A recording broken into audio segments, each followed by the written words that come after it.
పోవటం కోహ్లీ కానీ లేకుంటే డూప్లిస్ ఎవరో ఒకరైతే డౌన్ ది ఆర్డర్కి వెళ్ళాలి. ఓపెనర్గా ఒక ఎక్స్ప్లోజివ్ బ్యాటర్ని అయితే తీసుకొచ్చి ఆడించాల్సి ఉంటుంది. లేకుంటే గ్రీన్ని ఒకసారి ట్రై చేస్తే బాగుంటుంది అనిపిస్తుంది నాకు తెలిసి. గ్రీన్ని అప్ ది ఆర్డర్ పంపించి ట్రై చేస్తే బాగుంటుందేమో నాకు అనిపిస్తుంది. చూడాలి. ఎందుకంటే మీకు ఇక్కడ ఎస్ఆర్హెచ్ చూస్తే అభిషేక్ శర్మ మంచి ఎక్స్ప్లోజ్ చూస్తున్నాడు. అలానే ఎస్ఎస్ జైస్వాల్ చూస్తే ఆర్ఆర్కి ఇస్తున్నాడు.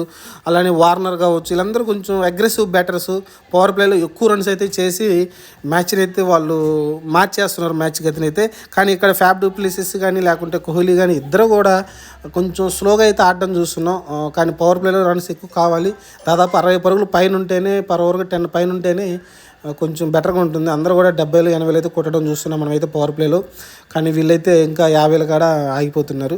ఇది నాకు తెలిసి మెయిన్ రీజన్ అని నేను అనుకుంటున్నాను. స్ట్రైక్ రేట్ అయితే కరెక్ట్గా మెయింటైన్ చేసుకోవాలి. 150 పరుగులు అంటే బెటరే. కానీ ఇంకా అతను ఆడిన 12 ఓవర్లకి 12 ఓవర్లు ఆడాడంటే కనీసం ఆయన